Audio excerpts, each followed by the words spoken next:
the saddle, nothing else matters. My feet in the stirrups, I'm so happy. There's nothing like the sound of Carolina hoofbeats.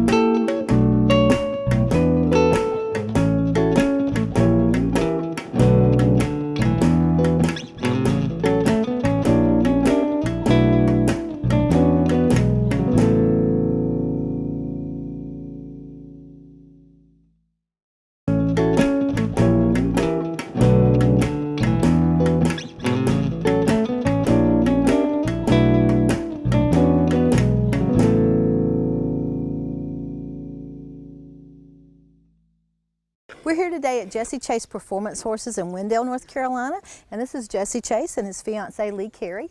And Jesse was recently voted one of the top trainers in our state by popular vote from all of our readers. So tell us a little bit about your training program here. We have a very diverse program. We focus on reining horses. We coach, we train. I show some professionally. They're mostly reining horses. We deal with some Arabians and quarter horses. Right. And every once in a while we'll even help somebody with a renegade dressage horse or jumper. All right, that's good. So how did you get started with horses? I grew up around horses, but nowhere near this level. Okay. And did a lot with 4-H when I was a kid. I recommend that for all kids. That's a great program. It is a great program. Almost every person in the horse world I meet that really impresses me is a 4-H'er. There you go. So it's a big alumni. So are you from North Carolina originally, or how did all this get going? No, I started in central Vermont. Never saw a reining horse until I was 20, 21 years old. Never thought about being a professional horse trainer. I was the guy at the 4-H show lapping everybody on the wrong lead with my arms swinging around in a circle and just trying to stay on and losing my hat. And my best friend's mom took him to look at colleges, and she took me along for the ride, and we stopped at Morrisville College, one of the state universities of New York, in Morrisville, New York. And about a year later I enrolled, and that's where I really got started under Spike Holmes. All right. Tell us about the sport of reining. What makes you love that? My favorite thing about the sport of reining is that you never can feel like you mastered it. It's such a young sport. I think we're having our 50th anniversary futurity coming up this year. So it's a really fast changing, the evolution of the horses, the evolution of the training techniques. You are constantly having to reinvent your program, reinvent your horses, and I really like that part about it. Explain to our viewers what a futurity means. Futurity is an event for our 3-year-old horses. We start showing them at 3 years of age, and we have the big futurity, the NRHA futurity, that's in Oklahoma City, and that pays about $170,000 to the winner. Right. And that'll have over 400, usually about 450 entries in it, all trying for that purse money. Wow. Well, that certainly makes it a sport that you'd want to be good at. It is. And going there and competing at that level, it really pushes you to bring out your best in you and your horses. How do you go from here at the barn to that level? What are the steps? You work really hard, and you have to have the right horse. I have not made the finals there before, but I came the closest that I've ever come in 2014. Okay. And Reining has a green reiner program that's really interesting too, to encourage people to be part of the reining horse world. So can you tell me a little about that? I'm a huge fan of the Green Reiner program. It's an introductory program for people that just get started. Some of the people might even start on their rope horse or their trail horse. They don't necessarily have to have a reining horse. Right. It's fairly inexpensive. This is an expensive sport, but it's an inexpensive way for people to get started. And one of the biggest lessons they learn in that program is they're not competing against each other, they're competing against themselves. And at that level, for them to learn so early on that it's really about striving to do your best, I think that's perfect. Right. I think that's a good way for people to get in it. And tell us a little bit about youth involvement in the Reining Horse Association. We need more youth. Come on, kids.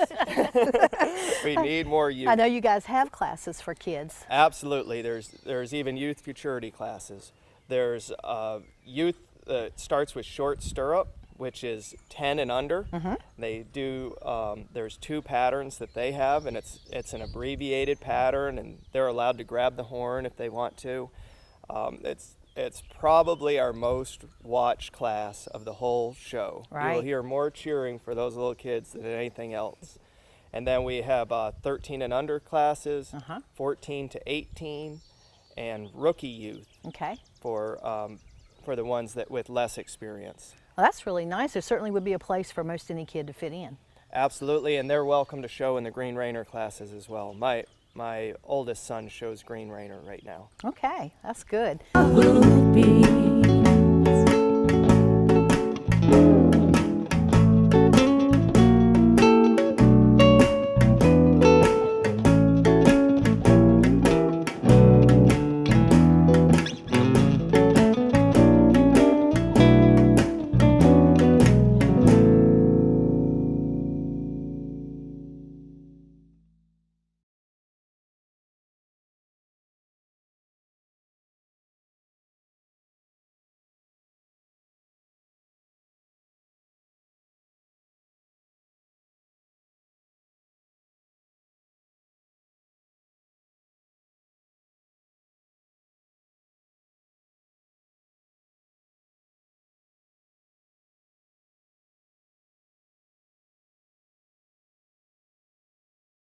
If you're interested in a career working with horses, then Martin Community College is the place for you. MCC's Equine Technology program is the only one offered among North Carolina's 58 community colleges. The program is management-oriented with classes in breeding, nutrition, training, riding, equine health, and more. Graduates can leave MCC prepared to work in recreational and racing barns, breed to discipline-oriented farms, or assistant farm management. For more information, contact Martin Community College today. So if I want to become a reiner and I don't have a reining horse because I'm not sure I can even do this sport, can I come to you and you'll give me some lessons and help me find a horse? We try and do a lot of that. I don't keep actual lesson horses around, but we keep what we call a hook horse. And I try and usually I have something that's for sale or the horses that my children show, and we can figure out a way to get you on, at least get you started and figure out if this is something that's for you. Okay, and as I progress and I get better and I want a better horse, would you help me find a better horse? Absolutely. We upgrade a lot. We try and start people as cheaply as we can get them started if that's their goal. Some people like to start right out with the best horse they can absolutely get. Right. And that's okay too. Right. And then do you do clinics too for folks that just want to tune up some of their skills? Yes, we've done clinics before. I've done several in Suffolk, Virginia. I participated in the Rookie Day. I have a lot of fun at those clinics, and I really like doing them with an emphasis on how to show your horse and coach people through the showing process of it. As training, practicing at home, and showing are all different things. Okay, and the National Reining Horse Association that you're on the board of, tell us a little bit about that association and its scope.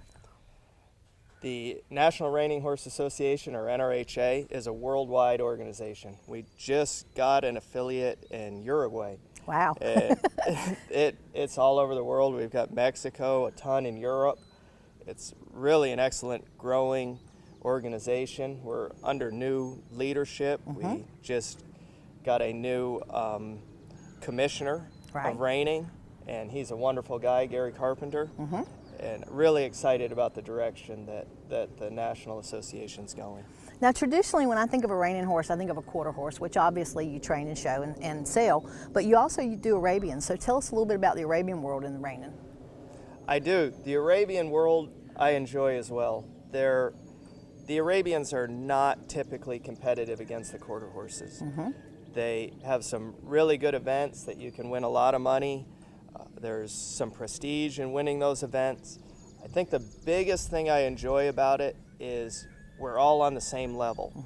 The breeding and the advancement of the Arabian reining horse is probably 20 or 30 years behind the quarter horse. They've done so much more in the quarter horses. So even though we're not scoring as high, competing at as high a level, it's sort of a level playing field. There's, within the NRHA, there are some hugely competitive people that have access to horsepower that a lot of people just cannot compete against, and that's not true in the Arabians. Right, all right, that's very true, very true. So Jesse, tell us, you're one of the top 10 trainers. What put you in that position, do you think? Well, I'm very flattered to be there. I can think of any number, dozens of trainers that I would vote for that position, so I'm very flattered that I got picked. I think it's likely the diversity of the program, the wide range of people and horses that we work with and help, and probably because anybody that sets foot on this farm, I believe, can do better often than they think they can do, and I will push everybody to be the best they can. Confidence is definitely something everybody has to learn to instill in themselves and grow, for sure. That is true. There's a lot of blood, sweat, and tears along the way, That's but for sure. usually we polish some diamonds up. Okay, and if you're going to give our viewers one tip about how to become a better horseman or a better reiner, what would that be? I would say leave the DVDs alone, get away from the computer, and go ride your horse. Very good. Thank you for spending some time with us today. Thank you. Okay.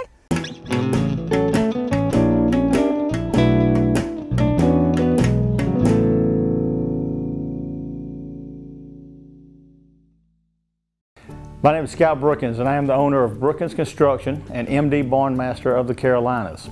At MD Barn Master, we have the best warranty in the business. We have a variety of designs to choose from. Our barns are easily customizable to meet your needs. We have financing available to those who qualify. Our barns are fire resistant and they hold their value with little maintenance. Let us build your dream barn for you today.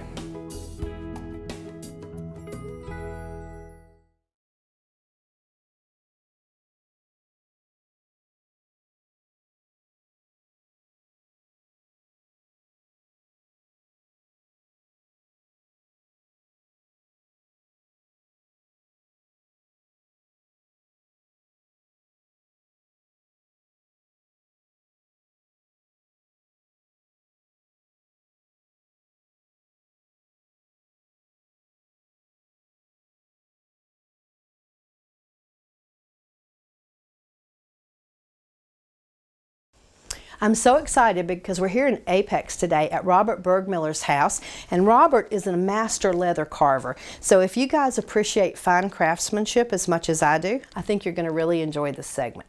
So Rob, this is such an interesting hobby. Can you tell me a little bit about why you decided to go into leather carving? I got interested in it probably about 55 years ago.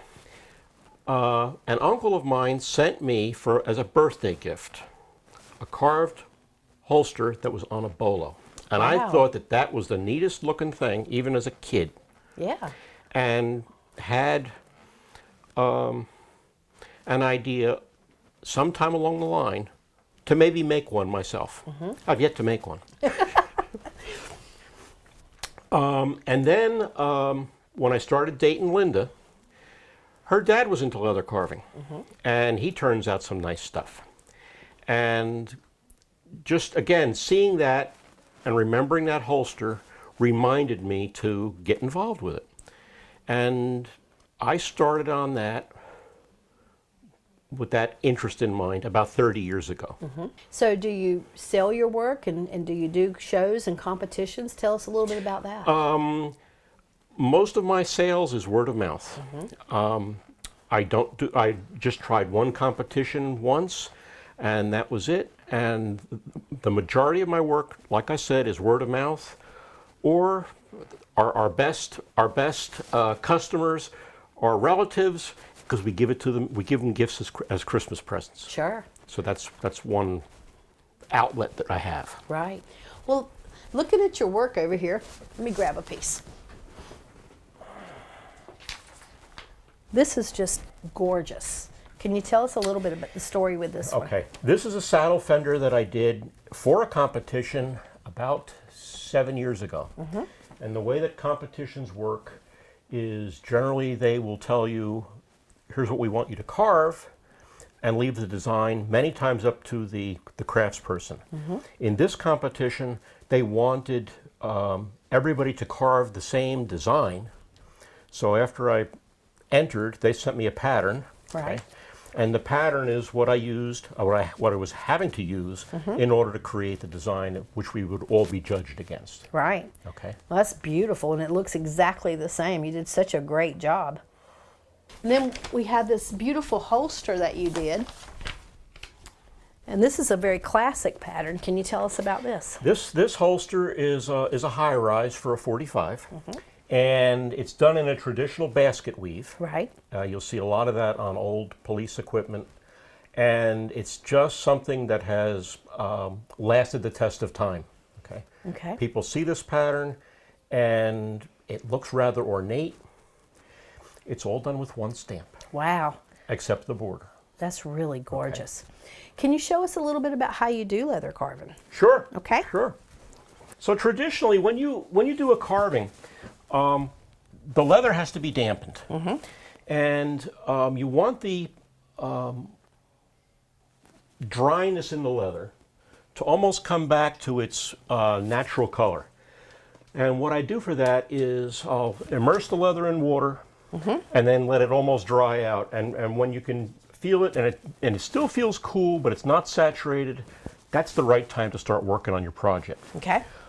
Mostly all the projects start off with, like my fender pattern there, okay, with a rose. And what you would do then is you lay the rose design, okay, where you want to have it on your project. And this is only done on tracing paper. And then you trace over that design with a stylus. And what that'll do is it'll make an indentation in the leather that looks like this. I started to set this up so you could get an idea of what I'd be doing. And then the next device, okay, or first tool you're going to see, is called a swivel knife. Okay. The purpose of the swivel knife is it makes all the cuts in the leather. Okay. This is what's going to give your project depth. Okay. Has a 3D look. Yeah. And you start out always by polishing your knife. And what that does is it ensures that you've got a good edge on your knife because you're going to make all your cuts. And if the knife isn't sharp enough, you'll feel a drag in the leather. Right. And it would make it bumpy, I would think. Yes, it'll start catching. Okay. And you pick a spot and you just start cutting on all those lines.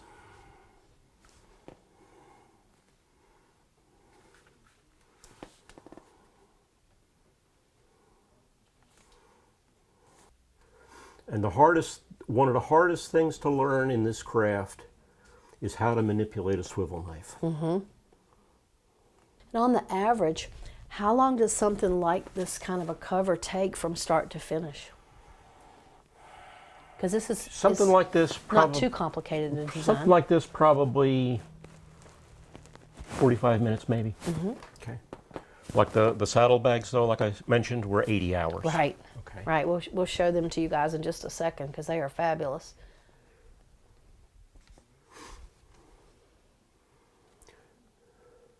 Now, all I'm doing here right now is getting all my preliminary outline. Later on, you'll see in a lot of leather work, there's all these little, we call them decorative cuts.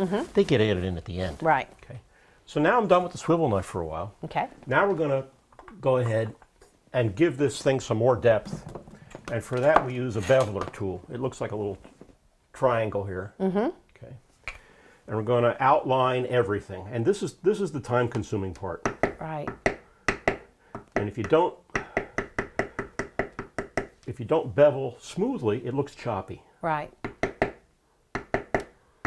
I'm sure that takes a lot of just hands-on practice to get the feel for what's the right amount. Yeah, you pick it up and you kind of have to slide it along.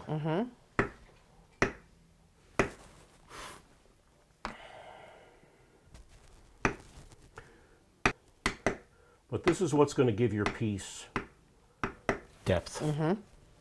I see. The dampness, here's the finished piece. That dampness gives you this, the depth, and also helps to burnish the leather. Makes the leather look darker in the areas where you've pounded on it. Okay. So this piece that I have in front of me, the finished piece, is not dyed. Oh, wow. That's it. Okay? It's Yeah. just got a coat of clear lacquer on it. Right. That's all. That's cool. Said, you know, on this original here that I have, I've got a basket stamp, and it looks like it's difficult to do. It's not really. Okay. Excuse me. I've already set a layout line for my basket stamp, and you know, just like a mason lays a line for his brickwork. Right. You could say that this basket weave is like laying out bricks also. So let's start it.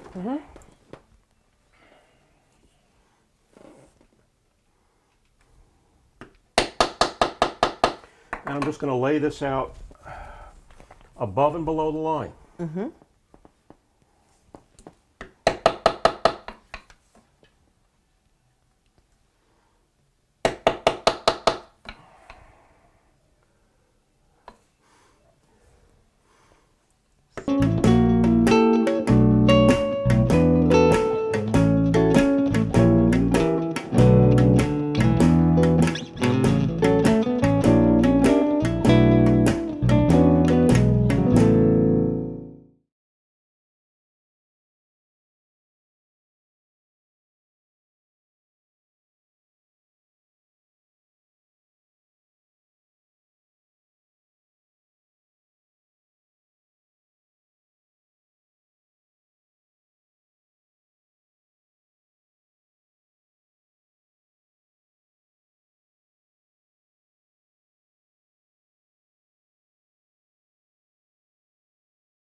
This is Paul Dunn from Mule City Feeds. We've been delivering horse feed to Eastern North Carolina since 1981. And not only have we been delivering it, we've been leading the industry so far as compliance with state North Carolina and giving the best quality product possible. We test everything that comes in from the local farmers. We do quality assurance and we deliver the product. Give us a chance. Your neighbors giving us a chance. We'd like to have your business here at Mule City Feeds. Also, when you deal with the big feed companies, you might have to wait 4 or 5 days just to get the feed. Give us a call and you'll be shocked we'll deliver in an hour. These are absolutely fabulous. Can you tell us a little bit about something this intricate? Okay. This was a pattern design, the saddlebags itself designed, that I had purchased. All the carving in here, though, is some of my own design. Okay. And with leather carving, this design here, we could take this too. This design here is a relatively new carving style. This was developed back in the 60s in Sheridan, Wyoming, and it's known as the Sheridan Style. Okay. There's different, as I said here now, there's different designs. Traditionally, we get these designs here in the States from Mexico and up through the Southwest. Right. And they were considered the Southwest designs. Right. And that's, traditionally what you might see on old saddles that originated down in Texas. When you do carving, people sometimes think that you're removing leather. You're not. You're compressing leather. Okay. And you can see it on the back here. This is all from the stamping. Right. Okay. Right. I didn't remove anything. Okay. Each piece that you've done is just a true work of art, without a doubt. Well, thank you. Thank you. Thank you for spending some time with me today. Great. Okay. Thank you. Hi, I'm Rick Peniston. I trained my horse Jake to trust me and be brave in order to face the obstacle challenges and win in extreme cowboy races. It takes dedication, hard work, and innovation to train a champion. As an attorney representing injured persons, I use the same skills to win compensation for people injured in accidents or on-the-job injuries. If you've been injured in an accident or on the job and need advice, call me. I want to hear from you.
Carolina hoofbeats.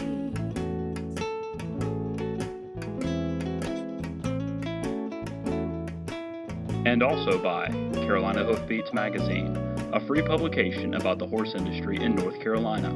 Catch up on the latest issue at carolinahoofbeats.com.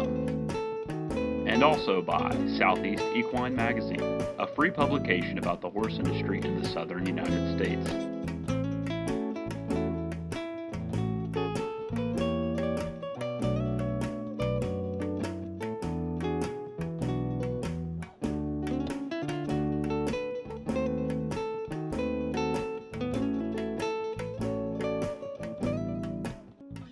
Sitting high in the saddle, nothing else matters.